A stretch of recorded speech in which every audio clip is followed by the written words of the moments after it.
Welcome back friends, welcome back to the channel exam booster channel में आपका स्वागत है।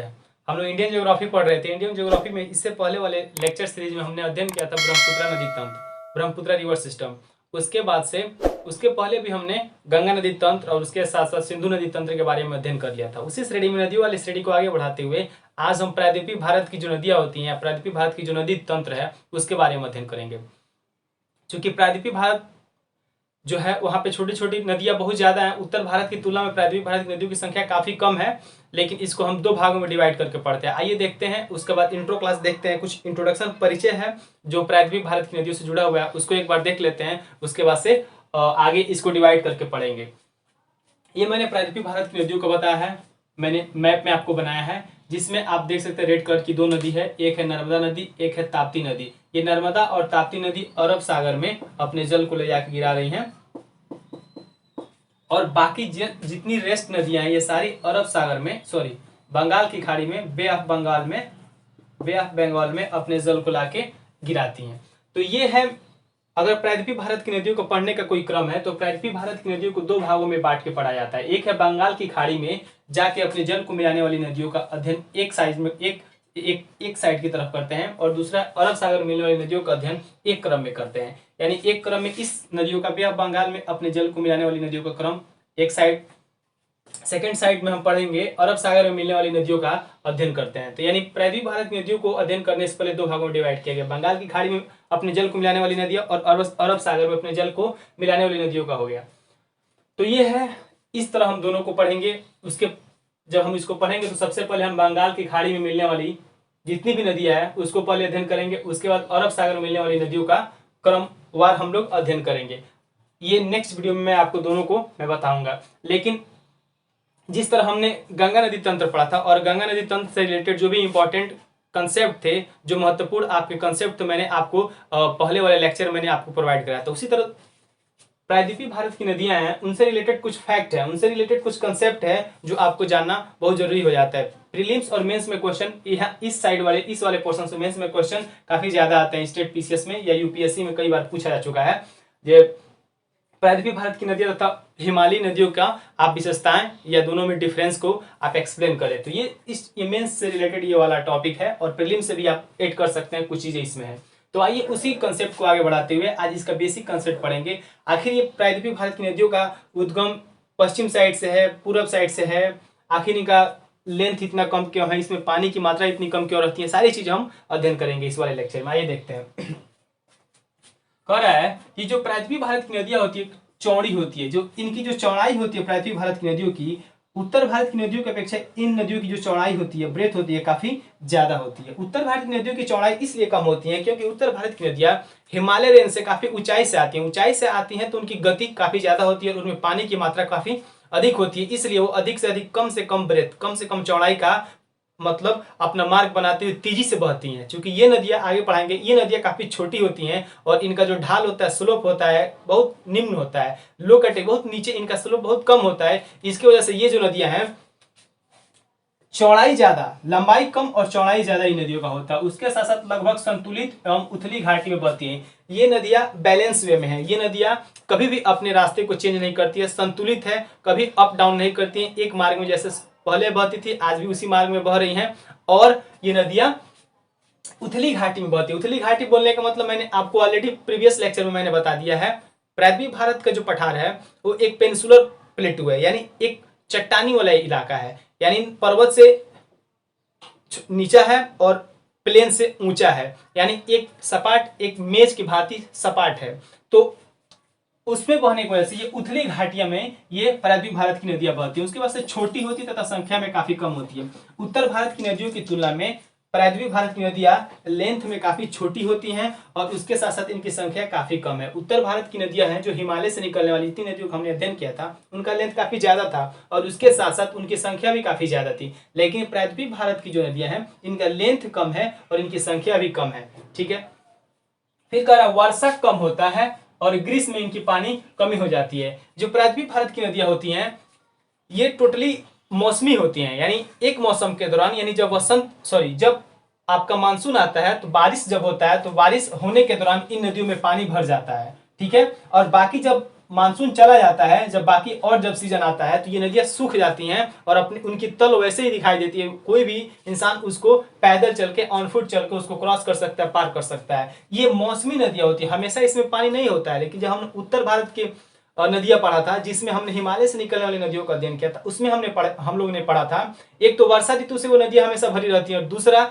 जब ग्लेशियर पिघलते हैं तो उनके पिघलने से उनके तल में पानी का जो मात्रा था, वॉल्यूम था, काफी ज्यादा होता था। यानी ऑल टाइम ये सतत वाहिनी नदियां थी, सदा निरा, यानी हमेशा उसमें पानी रहता था। लेकिन ये मौसमी होती है, वर्ष में एक बार जब वसंत ऋतु जब आपका मानसून आता है तब ये भरी हुई होती है, बाकी टाइम में ये सूखी हुई होती है। हिमालयी नदियों की तुलना में ये पुरानी है, पौढ़ावस्था को प्राप्त कर चुकी हैं। हिमालय जो नदियां हम जितने पढ़े थे, हिमालय नदियों, इसमें 2-3 नदियां हमने पढ़ा था पूर्ववर्ती नदियां थी।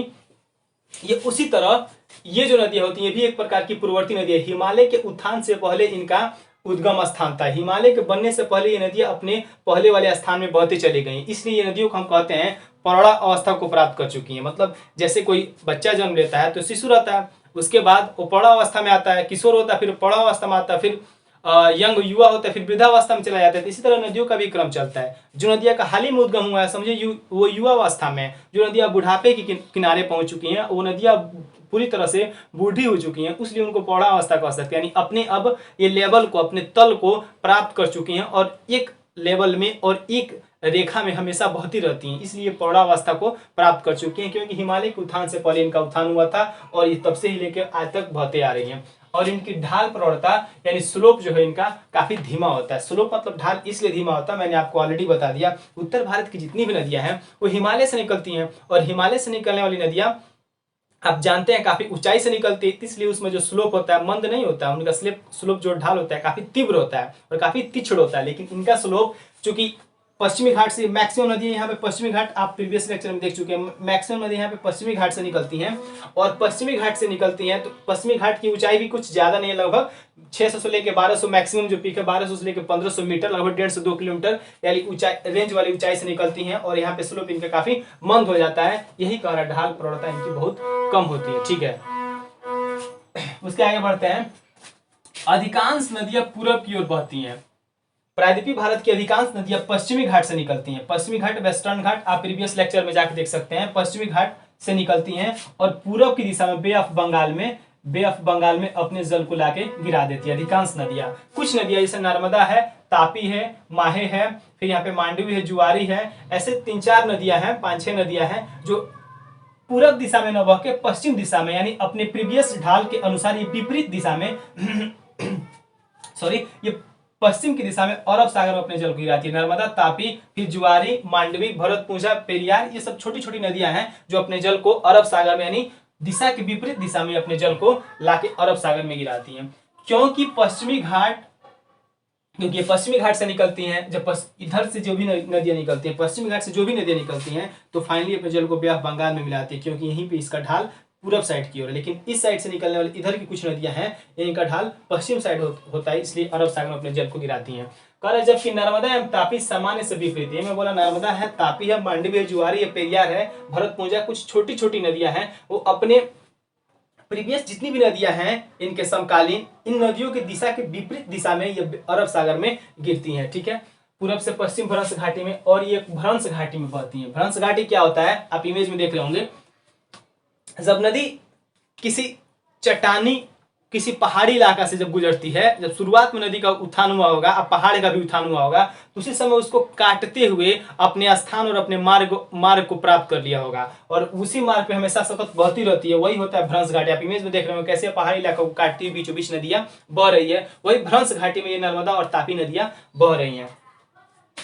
ठीक है, जलोढ़ एवं निक्षेपों की कमी होती है। मतलब जलोढ़ सेडिमेंट, छोटे छोटे रॉक्स, छोटे छोटे जितने भी पार्टिकल होते हैं उनकी इसमें कमी होती है। ऐसा इसलिए होता है, हमने ऑलरेडी प्रीवियस लेक्चर में डिस्कस कर चुका है, हम लोग कर चुके हैं। जो प्रायद्वीपीय भारत है ये एक पेनिसुलर वाला एरिया है, एक प्रायद्वीपीय पठारी एरिया, एक प्लेटू वाला एरिया है। प्लेटू मीन्स एक पर्वत और चट्टान का पूरे यहाँ पे विस्तार है, और पर्वत और चट्टान पर आप जानते हैं कितना भी पानी पड़े, कितने भी गति से पानी पड़े, तो उनका क्षरण बहुत लेट से होता है। तो इसलिए यहाँ की नदियां अपने साथ सेडिमेंट और छोटे छोटे पार्टिकल्स को बहा के नहीं ले जा पाते, क्योंकि ये चट्टानी इलाका है। चूंकि उत्तर भारत की नदी जो हिमालय से निकल रही हैं वो उसके साथ साथ हिमालय के काफी उत्तर ऊपर वाले साइड से निकलती हैं, गति भी ज्यादा होता है, तो अपने साथ सेडिमेंट, मिट्टी उट्टी, फिर प्लेन वाले एरिया में आते हैं, सब कुछ बहा के लाती है। और ऊपर जितने भी पर्वत होते हैं, ऊपर पेड़ पौधे हैं, उनके जीवाश्म और जितनी भी चीजें होती हैं उनके अंश सब बहा के लाती है और यहाँ पे निक्षेपित कर देती है, यहाँ पे लाके डिकम्पोज, यहाँ पे कंपोजिशन उसका इकट्ठा जमा हो जाता है। इसलिए उत्तर भारत के विशाल मैदान का निर्माण हुआ है। चूंकि ये नदियां पठारी रेंज में बहती हैं और पठारी रेंज को काटना काफी मुश्किल होता है, इसलिए इनमें सेडिमेंट की काफी कमी होती है। ठीक है, फिर होता है मौसमी, मैंने ऑलरेडी बता चुका, वर्षा जल पर निर्भरता। इनकी जो निर्भरता है, डिपेंडेंसी है, ये वर्षा जल पे होती है, क्योंकि वर्षा भी यहाँ पे सामान्य की तुलना में यहाँ पे वर्षा भी काफी कम होता है। जब मैं मानसून पढ़ाऊंगा तो आपको समझा दूंगा यहाँ पे वर्षा क्यों कम होता है और यहाँ पे वर्षा क्यों अधिक होता है। इसलिए यहाँ पे वर्षा ऋतु में भी नदियां ऑलरेडी भरी होती हैं और उसके साथ साथ जब ग्लेशियर पिघलते हैं तभी भरी होती हैं, लेकिन जब ये वर्षा होता है तब भी कुछ काच भरी होती हैं, बाकी टाइम में ये सूखी होती हैं। लंबे शुष्क ऋतु में ये सूख जाती हैं और जाहिर सी बात है जब लंबे शुष्क ऋतु होंगी, जब सूख जाएंगी तो उस पर डिपेंडेंट जितने भी खेती और किसानी करने वाले लोग होंगे उनको सिंचाई के लिए अनुकूल वहां पे संसाधन नहीं मिल पाएंगे और अनुकूल परिस्थितियां वहां पे डेवलप नहीं हो पाएंगी, ताकि वो बढ़िया से बढ़िया सिंचाई करके अपने फसल को अधिक से अधिक पैदावार कर सके। इसलिए दक्षिण भारत के किसान ही सबसे ज्यादा सुसाइड करते हैं। सबसे ज्यादा भारत में कोई सुसाइड करने वाला कोई किसान है तो साउदर्न इंडिया के किसान ही अधिक से अधिक सुसाइड करते हैं। इसलिए क्योंकि वो जो खेती करते हैं वो अधिकतर खेती उन लोग का कॉमर्शियल क्रॉप होता है, वाणिज्यिक फसल की खेती करते हैं और उससे काफी लोन लेके गवर्नमेंट से और बैंकिंग से लोन लेके बैंकिंग सेक्टर से लोन लेके खेती किसानी करते हैं। और चूंकि वर्षा कभी मानसून भी सही नहीं आता है और सिंचाई के लिए उनको दिक्कत होती है और फसल टोटली उनका बर्बाद हो जाता है, तो उनके पास अब कोई ऑप्शन नहीं होता है लोन चुकाने के लिए। इसलिए अधिकतर किसान वहाँ के सुसाइड कर लेते हैं। क्यों? क्योंकि वहाँ पे पानी की जो सिंचाई की जो पर्याप्त जो परिस्थिति अनुकूल होनी चाहिए वो अनुकूल ना होकर प्रतिकूल है। रीजन आप देख रहे होंगे, क्योंकि नदियां पठारी भागों में, पठारी मतलब पठार मतलब क्या है, ये एक सेडिमेंट रॉक्स के ही पार्ट होते हैं और वहां पे बहती हैं। तो जाहिर सी बात है पठार में कितना भी बारिश करा लीजिए, आप किसी पहाड़ पे कितना भी पानी गिरा दीजिए, क्या वो पहाड़ मतलब या कोई चट्टान पे कितना भी आप पानी गिरा दीजिए, क्या वो चट्टान उस पानी को सोख पाएगा, एब्जॉर्ब कर पाएगा? नहीं कर पाएगा। जब एब्जॉर्ब ही नहीं कर पाएगा तो क्या आप उस पर हैंडपंप कभी हिला सकते हैं? क्या मोटर से उनके नीचे से पानी को आप निकाल सकते हैं? नहीं निकाल सकते हैं। जबकि उत्तर भारत में जहां हम लोग रहते हैं वहां पे क्या होता है, बारिश होता है तब भी हमारे यहाँ की उत्तर भारत की विशाल मैदान अपने आप को रिचार्ज कर लेती हैं, अपने पानी को नीचे एब्जॉर्ब कर लेती है, सोख लेती हैं और हम हैंडपंप लगा के पानी इजिली निकाल सकते हैं। उसके साथ मोटर बैठा के फिट करके या पंपिंग सेट लगा के यहाँ के जो खेती करने वाले जो किसान लोग हैं वो अपना सिंचाई कर लेते हैं आसानी से और इनको पर्याप्त मात्रा में एनी सीजन में पानी सिंचाई के लिए उपलब्ध हो जाता है। लेकिन दक्षिण भारत में ऐसा नहीं है। पठार सेडिमेंट रॉक्स हैं, रॉक्स पे कितना ही बारिश हो जाए वो रिचार्ज नहीं कर पाएगी, एब्जॉर्ब नहीं कर पाएगी और वहाँ पे हम पंपिंग सेट की बात तो सोच ही नहीं सकते हैं। तो इसलिए दक्षिण भारत में पंपिंग सेट की व्यवस्था सही नहीं है। इस आप रीजन जानते हैं, इसलिए वहाँ पे तालाब को डेवलप किया गया है। अब दक्षिण भारत में जब घूमने को आपको मौका मिलेगा तो जब जाइएगा देखिएगा वहाँ क्या होता है, बहुत सारे वहाँ पे आपको तालाब पॉन्ड देखने को मिलेंगे, बहुत ज्यादा वहाँ पे लेक देखने को मिलेंगे। जब बारिश होता है तो बारिश के पानी को वहाँ पे रोक लिया जाता है, इकट्ठा कर लिया जाता है, फिर वहाँ से खेती के लिए सिंचाई का प्रयोग में लाया जाता है। और उसके साथ साथ दक्षिण भारत में रेन वाटर हार्वेस्टिंग किया जाता है। वहाँ पे लीगली वहाँ पे गवर्नमेंट लीगली वहाँ पे कानून बनाया है, कोई भी इंसान यदि वर्षा के पानी को बचा नहीं रहा है तो उस पर हम गवर्नमेंट वहाँ पे फाइन लगा सकती है, उनको किसी चीज़ से वंचित कर सकती है। तो क्यों? क्योंकि यहाँ पे पानी की काफ़ी किल्लत होती है। पिछले साल भी आप देखते होंगे चेन्नई साइड में पानी गर्मी के मौसम में पानी पीने के लिए नहीं था, तो यहाँ से टैंकर यूपी और बिहार से लोग पानी भेज रहे थे, गवर्नमेंट भेज रही थी, इसलिए क्योंकि वो सब प्लेटू वाले एरिया, पठारी एरिया है जो कि चट्टानों से बने और चट्टान कभी पानी को एब्जॉर्ब नहीं किया करते हैं। और हमारे यहाँ है पर्याप्त मात्रा में क्या जरूर मिलता है, तो हम पानी को आसानी से हमारे यहाँ रिचार्ज हो जाती है और हम उसी के घमंड में दनादन पानी बर्बाद करते हैं। 1-2 बाल्टी 3 बाल्टी स्नान करना है जितना मन उतना करते हैं, ये सही नहीं है। एक दिन समय आएगा उत्तर भारत में रहने वाले लोग हैं वो भी मतलब एक दिन पानी की कमी से जूझेंगे, तब सबको समझ में आएगा। इसलिए आप लोगों को भी जब मौका मिले, जब आप कमाने लगे, अपने पैर पे स्टेबल हो जाएं, तो अधिक से अधिक रेन वाटर हार्वेस्टिंग करने का मतलब आप सोचें और अपना घर को भी ऐसे बनाएं ताकि आपके छत के पानी को आप हार्वेस्ट करके अपने घरेलू यूज में आप उसका इस्तेमाल कर सके, ताकि आप अधिक से अधिक अपने यहाँ की भूमि को रिचार्ज कर सकें। ठीक है, तो ये मेरा सजेशन है आपके साथ। ठीक है, दूसरा है इसलिए सीधी रेखा में बहती है, क्योंकि आप जानते हैं नदियां जब युवा होती हैं और उसके साथ साथ नदियां जब काफी ऊंचाई से गिरती हैं, युवा होती हैं दूसरी ऊंचाई से गिरती हैं, युवा होंगी तो ऑलरेडी नदियों का वेग काफी ज्यादा होगा, अभी निकल ही रही हैं, और ऊंचाई से गिरेंगी तो और ज्यादा वेग होगा, और ज्यादा गति से निकलेंगी, तो पहाड़ हो या चट्टान हो उसको काट देंगी। लेकिन ये नदियां युवा जब थी तब थी, पहाड़ को जब काटी तब काटी, पेनिसुलर प्लेटू को जब युवा थी तब काटी, तो जो जिसको काटना तो वो काट ली। अब पौड़ावस्था में आ गई हैं तो उसी कटे हुए स्थान पे, कटे हुए मार्ग पे ही सीधी रेखा में बहती हैं। क्योंकि बूढ़ी हो चुकी है नदियां, बूढ़ी हो चुकी हैं, तब अब बूढ़ी नदियों में कितना वेग होगा, उनके पानी में कितनी वेग होगा, कितनी गति होगा, जो और पहाड़ और चट्टानी इलाकों को काटते हुए बह सके, नहीं बह पाएंगी। इसलिए जो ऑलरेडी काट चुकी हैं, जिस रास्ते को काट के अपने रास्ते को बना चुकी है, उसी रास्ते पे बहती हैं। इसलिए इसको बोलते हैं एक सीधी रेखा में बहती है, एक रैखिक गति करती है, सीधी। लेकिन उत्तर भारत की नदियों क्या, कभी गंगा नदी किधर भी मुड़ जाएगी, कोसी तो और खतरनाक है, कभी किधर मुड़ जाती है, कभी किधर भी मुड़ जाती है, जहाँ कभी मुड़ने की संभावना ही नहीं बनता तो वहां पे मुड़ के बाढ़ ला देती है। तो यही रीजन है, हमारे यहाँ मैदान है, प्लेन है, और प्लेन में कुछ भी पॉसिबल है, नदियाँ जब चाहे इधर भी रास्ता जाके मिट्टियों का कटाव इरोजन कर सकती हैं। लेकिन यहाँ पे तो पठार है, यानी पर्वत चट्टान है, और चट्टान को काटना नदियों के लिए काफी मुश्किल हो जाता है, क्योंकि ऑलरेडी नदियाँ बूढ़ी हो चुकी हैं।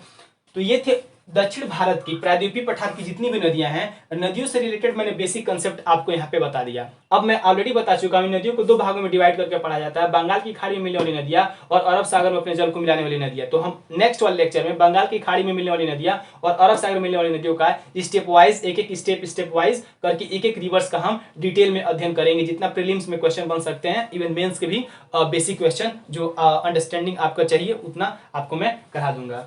मैं उम्मीद करता हूँ आपको सीरीज और ये लेक्चर काफी अच्छा लगा है। अच्छा लगा है तो चैनल को शेयर करें, लाइक करें, सब्सक्राइब करें, और सेफ रहें, अपने फैमिली वालों को भी सेफ रखें, और सोशल डिस्टेंसिंग, मास्क, सैनिटाइजर का इस्तेमाल करें, क्योंकि आप अवगत है परिस्थितियों से। Okay, bye, thank you.